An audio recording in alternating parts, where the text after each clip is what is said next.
आणि यानंतर केंद्रीय राजकारणातली अशी एक बातमी ज्यामुळे एकनाथ शिंदेंना फटका बसतोय की काय अशी शक्यता व्यक्त होती।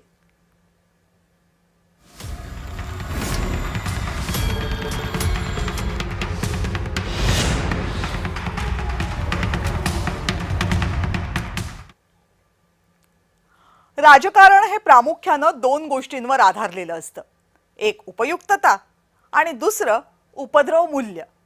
म्हणजे एखाद्या नेत्याची एकतर मतं जिंकण्याची तरी ताकद हवी किंवा मतं कापण्याची तरी, नुकसान पोहोचवण्याची तरी। आता हे सगळं सांगण्याचं कारण हे आहे ते म्हणजे नवी दिल्लीमधलं बदलतं राजकारण आणि तिथली बदलती राजकीय समीकरणं। तृणमूल काँग्रेसमधला एक मोठा गट सध्या फुटून बाहेर पडलाय। 58 आमदार आणि 20 खासदार फुटलेत।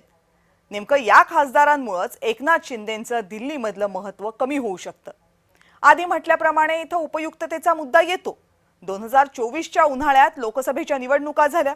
2014 आणि 2019च्या निवडणुकांप्रमाणे 2024 मध्ये भाजपला बहुमताचा आकडा गाठता आला नाही। त्यामुळे अमित शहांच्या भाषेत सांगायचं तर मित्रपक्षांच्या कुबड्यांचा आधार घ्यावा लागला। संख्याबळाच्या बाबतीत एनडीए मध्ये शिवसेना आपल्या 7 जागांसह चौथ्या क्रमांकावर आहे। गेली 2 वर्ष या 7 खासदारांना अधिक महत्त्व होतं, पण कोलकात्यामध्ये राजकीय भूकंप झाला आणि हादरे ठाण्यामध्येही जाणवू लागले। तृणमूलच्या 20 खासदारांनी एनडीएला बिनशर्त पाठिंबा दिला, त्यामुळे साहजिकच भाजपचं शिंदेंवरचं अवलंबित्व कमी झालं। उदाहरणासाठी 1 मिनिट असं गृहीत धरा की शिंदे एनडीएच्या बाहेर पडले। तसं झालं तर आजच्या घडीला भाजपची झोप-बीप काही अजिबात उडायची नाही, कारण आता महाराष्ट्राप्रमाणे केंद्रात सुद्धा भाजपकडे पुरेसं संख्याबळ आहे। आता मुद्दा येतो उपद्रवाचा। परिस्थिती प्रतिकूल असून सुद्धा आपल्या पारड्यात हवं ते पाडून घेणं याला राजकीय कसब म्हणतात। त्यामुळे येत्या 2 वर्षांमध्ये शिंदे एनडीए साठी उपयुक्त ठरतात की उपद्रव ठरतात, कळेल आता।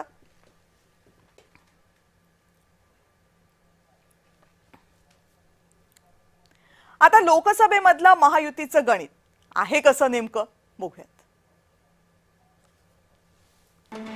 लोकसभेमध्ये भाजपकडे आहेत 240 जागा। एनडीए कडे दुसरा महत्त्वाचा पक्ष आहे तो म्हणजे टीडीपी, तेलुगू देसम पार्टी चंद्राबाबू नायडू यांचा 16 जागा आहेत।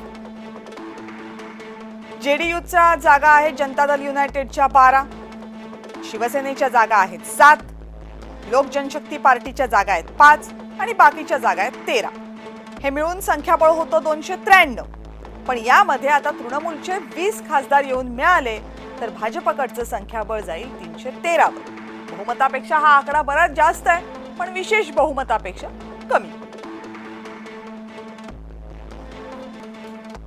आता राजकीय विश्लेषक रवी किरण देशमुख यांनी एकनाथ शिंदेंच्या या परिस्थितीचं विश्लेषण नेमकं कसं केलंय बघूयात।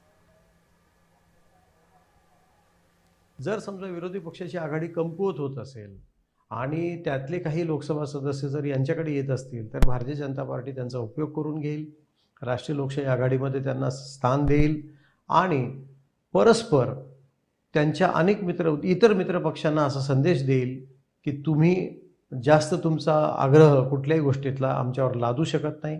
म्हणजे उदाहरणार्थ चंद्राबाबू नायडू यांची तेलुगू देसम पार्टी असेल किंवा एकनाथ शिंदे यांची शिवसेना असेल किंवा इतर पक्ष असतील, त्यांना तो एक सूचक इशारा असतो की मंत्रिपदांची मागणी, सरकारमधलं त्यांचं स्थान किंवा राज्यामधले काही विषय असतात त्यांचे ज्यामध्ये ते अतिशय हट्टाने ते आपल्या मनासारखे निर्णय करून घेतात।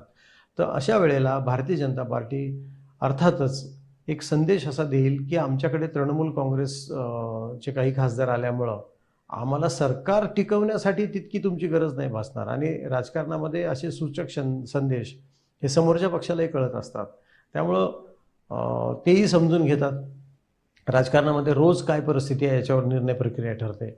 एकीकडे भारतीय जनता पार्टीचं स्थान बळकट होईल तृणमूल काँग्रेसचे फुटीर खासदार सोबत आल्यामुळं, आणि इतर मित्रपक्षांना योग्य तो संदेश जाईल